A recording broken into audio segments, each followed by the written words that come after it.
Kami telah melakukan upaya-upaya melakukan pencarian identitas dari 3 orang tersangka yang telah kami keluarkan DPO-nya.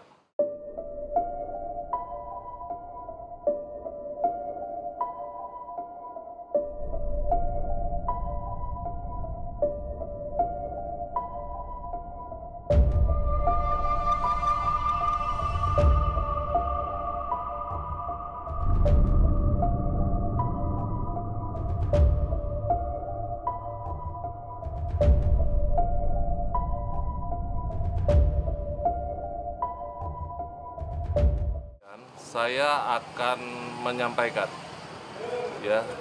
terkait perkembangan penanganan kasus pembunuhan yang juga baru-baru ini kembali menjadi pembicaraan di masyarakat, khususnya di netizen.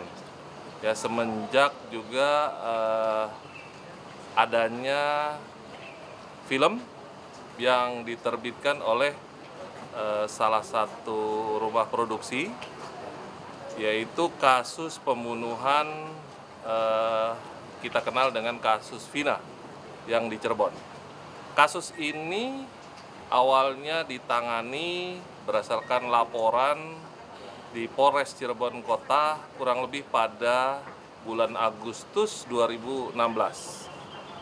Kemudian penyidik dari Polres Cirebon Kota telah melakukan upaya proses penyidikan dan kemudian melakukan upaya penangkapan terhadap beberapa pelaku yang ada.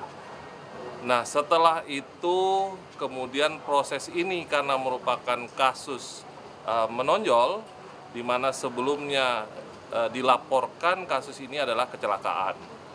Kemudian ada kecurigaan terhadap kasus ini bahwa korban yang 2 orang, yaitu saudara Eki dan saudari Vina, ini bukan meninggal karena kecelakaan namun pembunuhan. Kemudian setelah itu penyidik Polres Kota Cirebon melimpahkan, artinya penanganannya dilimpahkan ke Polda Jabar.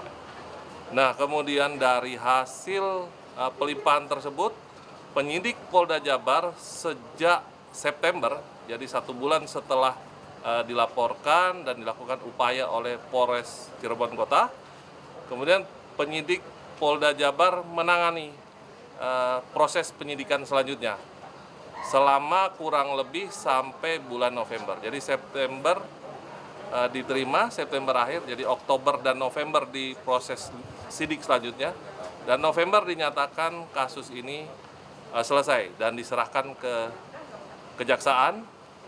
Kemudian kasus ini bergulir di pengadilan, sidang, dan terhadap pada saat itu proses penyidikan menemukan ada kurang lebih 11 orang tersangka, ya, 11 tersangka, di mana pengadilan memutuskan memvonis ada 8 tersangka, 8 tersangka dan 3 yang masih dalam pencarian atau berstatus DPO. Kemudian 8 orang ini divonis untuk 7 orang tersangka yang telah dewasa dengan pembunuhan berencana dan kasus perlindungan anak, yaitu divonis 8 tahun. Saya ulangi, seumur hidup ya, untuk 7 tersangka yang telah dewasa. Sedangkan terhadap 1 orang tersangka lagi yang pada saat itu masih di bawah umur telah divonis 8 tahun. Yang perlu juga saya sampaikan kepada rekan-rekan tersangka yang telah dewasa. Sedangkan terhadap 1 orang tersangka lagi yang pada saat itu masih di bawah umur telah divonis 8 tahun. Yang perlu juga saya sampaikan kepada rekan-rekan terkait dengan status DPO terhadap 3 orang lainnya. Kami telah melakukan upaya-upaya melakukan pencarian identitas dari 3 orang tersangka yang telah kami keluarkan DPO-nya. Ya, kita ketahui dengan identitas, yaitu saudara Andi, Saudara Dani, Saudara Peggy alias Peron. Jadi untuk 3 orang ini.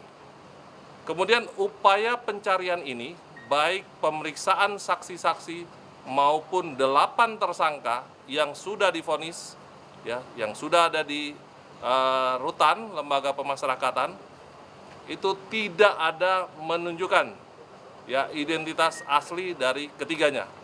Namun sampai saat ini upaya tersebut tetap kita lakukan. Ya. Saat ini juga untuk ketiga tersangka perlu kami sampaikan, ya, 3 tersangka yang masih berstatus DPO dari hasil pemeriksaan penyidikan baik di Polres Cirebon Kota, di Polda Jabar maupun di persidangan, ya, tidak ada yang menyebutkan, yang menyampaikan bahwa identitas ketiga orang tersangka yang di PO adalah dari keluarga atau anak anggota kepolisian. Jadi perlu saya sampaikan kepada rekan-rekan bahwa hasil pemeriksaan maupun fakta di persidangan yang sesungguhnya bahwa salah satu korban yang merupakan pacar atau rekan dari saudari Vina, yaitu saudara Eki, adalah anak dari anggota kami, anggota kepolisian.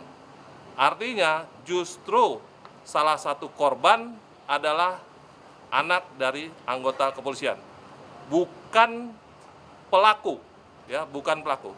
3 orang yang berstatus DPO belum ada keterangan baik di pemeriksaan maupun fakta di persidangan yang menyebutkan adalah pelakunya dari anggota kepolisian, anak anggota kepolisian.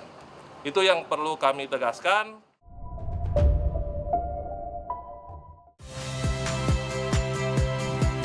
Saya Cynthia Rompas. Saksikan program-program Kompas TV melalui siaran digital, pay TV, dan media streaming lainnya. Kompas TV, independen, terpercaya.